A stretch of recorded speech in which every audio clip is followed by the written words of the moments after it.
بسم اللہ الرحمن الرحیم۔ السلام علیکم۔ ہم جب تک غداروں کی گردنیں اپنے ہاتھوں نہیں کاٹیں گے، ہمیں شہیدوں کی روحیں معاف نہیں کریں گی۔ ذرا ان زخمیوں کو دیکھیے جنہیں ہم اپنے ساتھ لا رہے ہیں۔ کسی کی ٹانگ نہیں، کسی کا بازو نہیں۔ کیا یہ اس لیے ساری عمر کے لیے اپاہج ہو گئے ہیں کہ ہمارے ساتھی اور ہمارے دوست دشمن کے ہاتھ میں کھیلیں؟ ہم انہیں اپنے ہاتھوں سزا دیں گے۔ اور پھر ایسا شور بپا ہو گیا کہ ساری فوج وہاں جمع ہو گئی۔ صلاح الدین ایوبی کے لیے اس جوش و خروش پر قابو پانا مشکل ہو گیا۔ وہ سپاہیوں کے جوش اور جذبے کو سرد کر کے ان کا دل بھی نہیں توڑنا چاہتا تھا۔ اس نے انہیں صبر و تحمل کی تلقین کی، کوئی حکم نہ دیا۔ اپنے خیمے میں گیا، مشیروں اور نائبین کو بلا کر کہا کہ یہ فوج اگلے حکم تک یہیں پڑاؤ کرے گی۔ اس نے کہا، میں نے دیکھ لیا ہے کہ خانہ جنگی ہوگی۔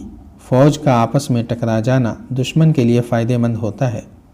میں آج رات قاہرہ جا رہا ہوں، کسی کو معلوم نہ ہو سکے کہ میں یہاں نہیں ہوں۔ سپاہیوں کے جوش کو سرد کرنے کی بھی کوشش نہ کی جائے۔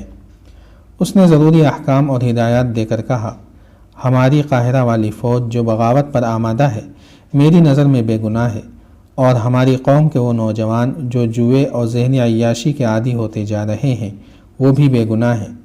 فوج کو ہمارے اعلیٰ حکام نے غلط باتیں بتا کر بھڑکایا ہے۔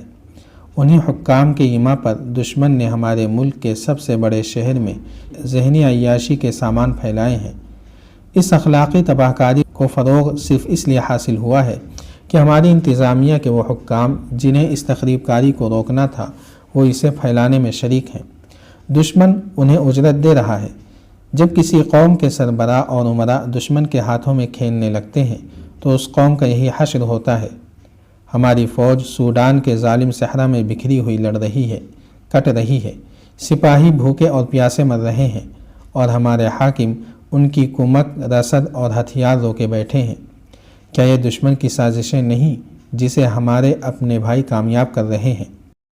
اس سے دشمن ایک فائدہ تو یہ اٹھا رہا ہے کہ تقی الدین اور اس کے وہ عسکری جو جذبے جہاد سے لڑ رہے ہیں وہ مر رہے ہیں اور نوبت ہتھیار ڈالنے تک آ گئی ہے، اور دوسرا فائدہ یہ کہ ہماری قوم کو بتایا جائے گا کہ یہ دیکھو تمہاری فوج شکست کھا گئی ہے، کیونکہ یہ اسی قابل تھی۔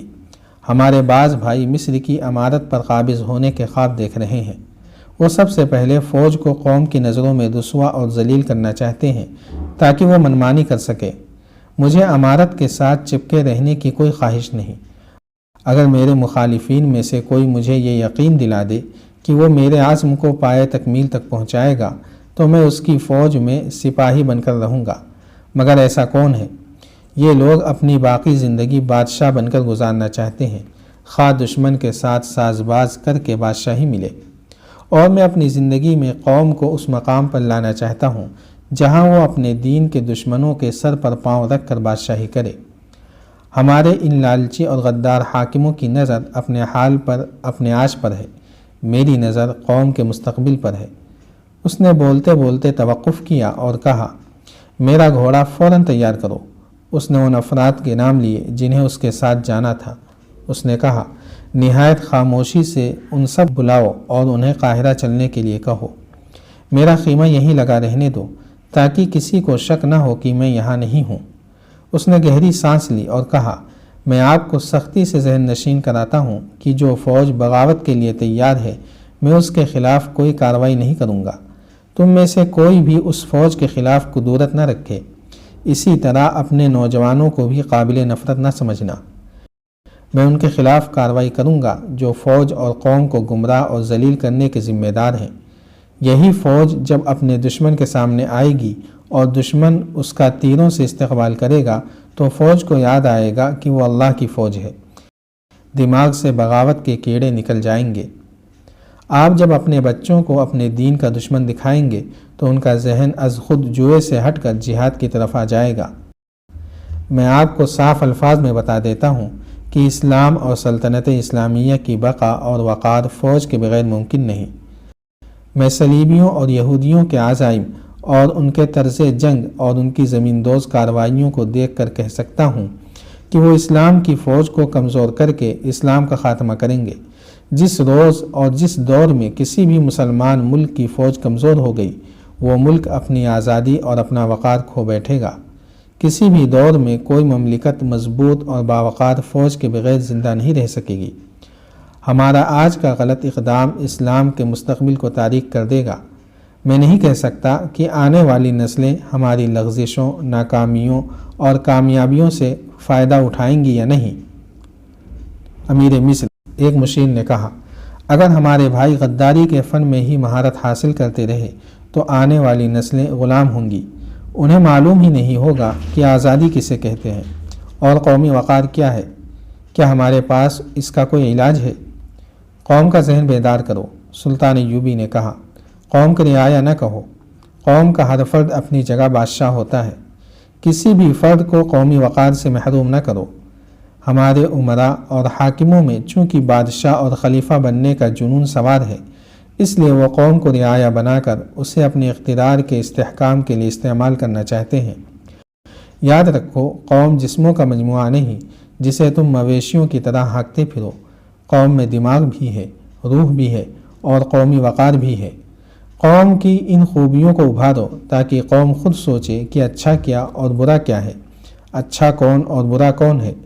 اگر قوم محسوس کرے کہ صلاح الدین ایوبی سے بہتر امیر موجود ہے جو سلطنت اسلامیہ کے تحفظ کے ساتھ اسے سمندروں سے پار بھی وسعت دے سکتا ہے، تو قوم کا کوئی بھی فرد مجھے راستے میں روک لے اور جرأت سے کہے کہ صلاح الدین ایوبی تم یہ مسند خالی کر دو، ہم نے تم سے بہتر آدمی ڈھونڈ لیا ہے۔ قوم میں یہ سوچ بھی اور جرأت بھی ہو اور مجھ میں فرعونیت نہ ہو کہ اپنے خلاف بات کرنے والے کی گردن مار دوں۔ مجھے یہی خطرہ نظر آ رہا ہے کہ ملت اسلامیہ ایسے ہی فرعونوں کی نظر ہو جائے گی۔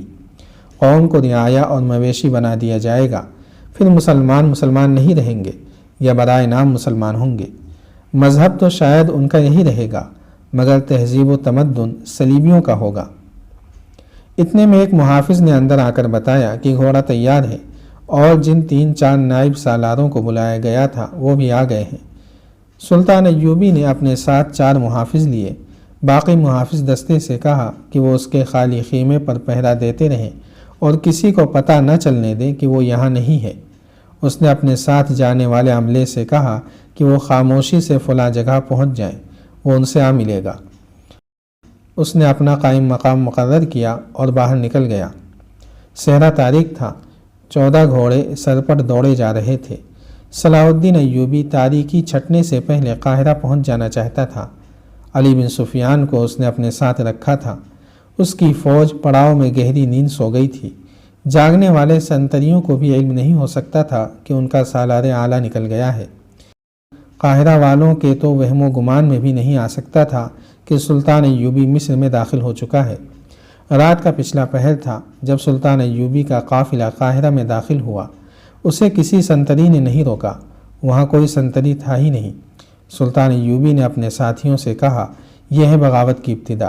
شہر میں کوئی سنتری نہیں، فوج سوئی ہوئی ہے، بے پرواہ بے نیاز، حالانکہ ہم 2 محاذوں پر لڑ رہے ہیں اور دشمن کے حملے کا خطرہ ہر لمحہ موجود ہے۔ اپنے ٹھکانے پر پہنچتے ہی ایک لمحہ آرام کیے بغیر اس نے مصر کے قائم مقام سالار اعلیٰ کو بلا لیا۔